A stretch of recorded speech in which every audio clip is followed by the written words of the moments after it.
kali ini saya akan berkongsikan dengan anda salah satu subjek penting dalam kejuruteraan mekanikal, iaitu subjek statik. Pada kali ini saya akan ceritakan kepada anda secara real subjek pasal subjek statik, dan berharap dapat bantu korang sedikit sebanyak dan persediaan akan datang. Okey.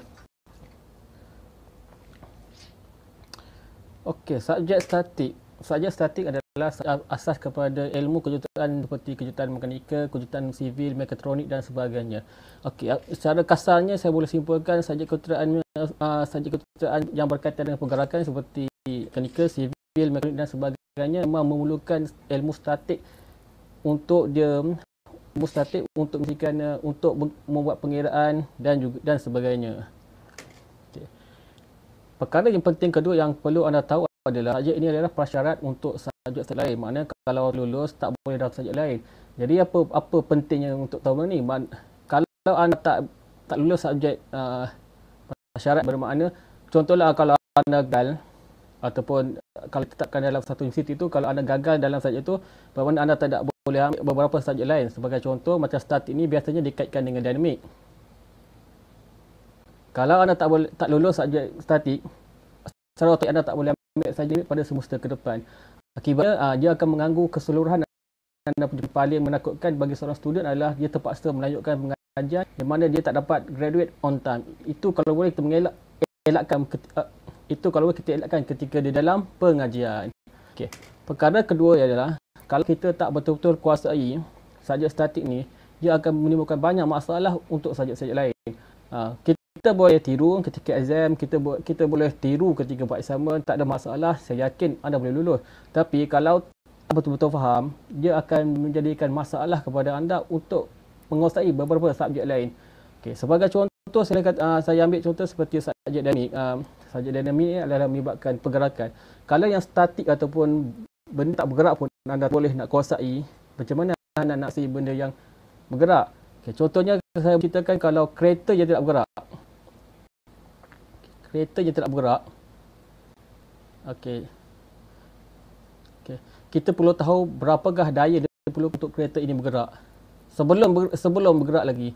Jadi kita kira berapa banyak daya yang terkena ke atas lantai, berapa daya yang diperlukan untuk bergerak. Okey, kalau berat kereta ni seperti dalam 500 kg, okey, berapa daya yang diperlukan untuk bergerak menggunakan AJ kuasa berapa, sebelum bergerak lagi kita sudah kena kira. Tetapi kalau anda tak faham betul-betul ni, macam mana nak kira kereta ketika di dalam keadaan bergerak? Okay, bergerak bukannya ke hadapan saja, dia bergerak apabila kereta bergerak. Pasti akan melalui selekoh, akan melalui jalan yang bumping dan sebagainya. Pasti akan menimbulkan banyak masalah sebab ketika ini berbanyak faktor luar akan mengganggu pergerakan kereta anda. Ini salah satu contoh ya. Okay, yang kedua adalah kesilapan dalam pemahaman boleh mendatangkan bencana. Okey, bencana yang dimaksudkan bukan bencana yang sikit, yang boleh menyebabkan bencana yang boleh mengancam nyawa.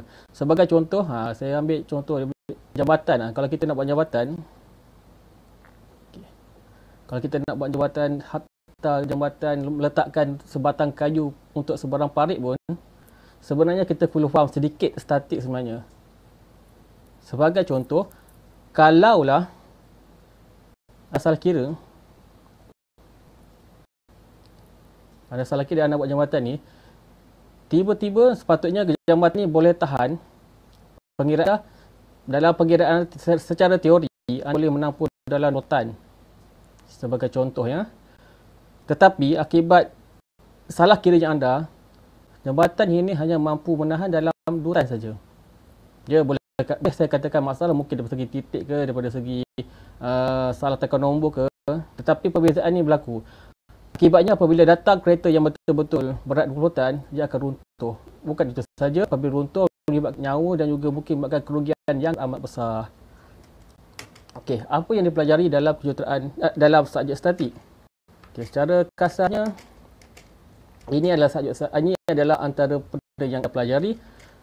Tetapi apa yang boleh saya simpulkan dalam mekanik dalam ni terdapat 4 perkara penting yang perlu anda faham. Iaitu yang pertama sekali adalah sebarang ni yang perlu anda faham adalah, kalau saya dah rujuk sekejap. Okey, ini basic konsep mekanik. Saya pun rujuk buku juga. Kadang-kadang ada benda perkara yang saya sendiri tak ingat. Basic concept of mechanics. Okay, pertama sekali melibatkan space ataupun ruang. Yang kedua, time ataupun masa. Yang ketiga adalah mass. Yang keempat adalah force.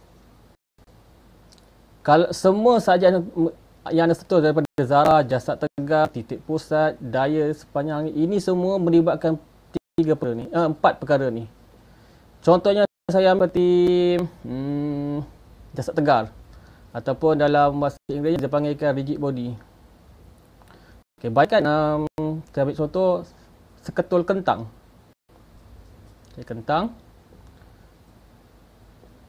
Okay, kentang ini perlu juga faham adalah mekanik adalah salah satu sains yang kita gunakan untuk predict ataupun jangkakan apakah kesan yang berlaku terhadap satu objek selepas dikenakan daya. Itu secara kasarnya. Sebagai contoh, apabila kita kenakan satu daya pada sebiji kentang, adakah kentang ni akan pecah, adakah kentang ni akan bergerak, berapa lama ia bergerak, dan itu semua adalah perkara yang mesti anda tahu, perkara yang hendak kita tahu apabila kita program prediction. Jadi berdasarkan teori, kita agak apa yang berlaku pada kentang ni apabila kita kena sesuatu force ataupun daya. Okey. Bila subjek ini digunakan? Okey. Secara kasarnya saya boleh kategorikan kepada dua. Itu apabila kita nak mereka bentuk satu struktur ataupun alat. Okay, struktur ni saya boleh katakan ada bangunan, apa-apa bangunan, monumen ke atau sebagainya. Alat, sebarang jenis alat. Tak terlalu pada alat-alat mesin saja. Ia boleh jadi alat dapur, boleh jadi alat perkakas, boleh jadi apa saja selagi mana ia objek. Okey, contohnya contoh mudah yang boleh kita ambil adalah seperti balon pun boleh. Okey. Balon, okey. Kita pun nak tahu apa tu tebal mana yang diperlukan untuk buat balon sebesar 20 cm dengan 20 cm ukur lilit dan 30 cm ukur lilit. Jadi apa yang penting? Statik yang penting adalah berapa tebal yang diperlukan dan berapakah daya yang menyebabkan sampai 30 cm dia masih lagi bertahan. Itu adalah contoh. Ini antara benda yang paling mudah, tapi bayangkan kalau anda nak buat satu benda yang saya katakan sangat kompleks seperti kereta. Jadi pemahaman statik itu sangat penting. Okey, yang kedua adalah apabila kita hendak menyelesaikan masalah yang berkaitan dengan daya yang boleh menyebabkan kegagalan. Sebagai contoh, kalau kita buat saya boleh katakan antara contoh yang mudah kegagalan. Okey, kita gunting. Gunting. Kita pun gunting ke pelayar ke, gunting rumah ke, gunting dapur ke. Ini biasa berlaku kalau gunting. Ini secara kasar lah. Perasan tak misalnya patah kat sini. Jadi apa masalah di kat sini? Apabila anda guna gunting, secara kasarnya anda akan letakkan daya di sini, tekan, dan ini akan tekan punya bahan gunting kertas ke gunting apa.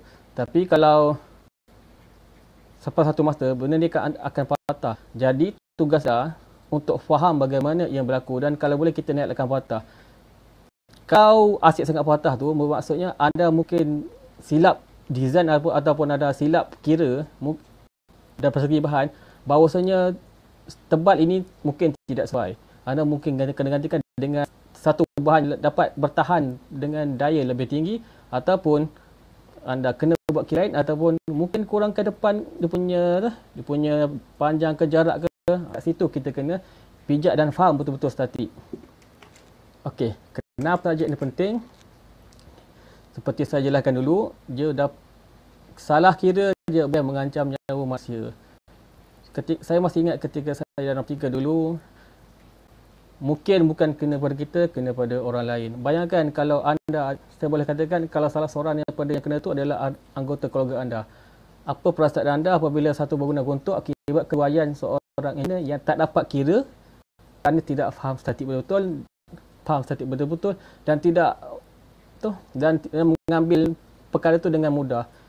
Kalau kena kat anak anda, tak kena kat anak, kena kat ibu anda, semua orang berhak untuk dapat waktu perlindungan ataupun berhak mendapat perlindungan atau tempat yang selamat untuk mereka duduki. Okey, yang kedua, kos. Kalau engineering biasa melibatkan kos. Saya ambil contoh yang paling mudah adalah kalau kita nak buat satu kerusi lah. Okey. Satu kerusi. Boleh tak saya buat satu kerusi yang solid, penuh dengan dia buat kerusi yang dibuat daripada kayu yang solid kayu macam ni. Okey. Maknanya semua yang daripada tempat duduk sampailah ke bawah kaki, pada kaki ni semua solid kayu. Boleh kan? Okey. Tapi ini dah tak praktikal sebab apa?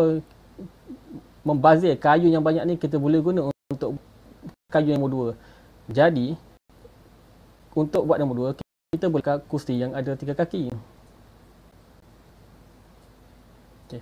Sama je gunaannya untuk duduk dan dua-dua dapat berfungsi dengan baik. Beza ini dengan ni ada dia punya bahan yang digunakan untuk buat yang ni lagi kurang dan kita dapat berikan certain amount. Untuk kayu mungkinlah tidak kritikal sebabnya kayu mungkin murah, tapi bayang kalau ini besi ataupun perak ke apa, dia pasti merugikan. Dan kalau boleh kita nak elak tu. Kalau untuk faham statik kan, anda bukan saja boleh buat 4 kursi, anda boleh buat satu kursi yang canggih ke mana. Itu semua bergantung kepada pemahaman anda terhadap statik dengan betul. Kalau anda tengok internet, macam-macam orang buat design pada kursi. Tapi sebenarnya bergantung kepada kreativiti anda dan kefahaman anda statik dengan betul. Okey, ini adalah secara ringkas pengesahan saya untuk subjek statik.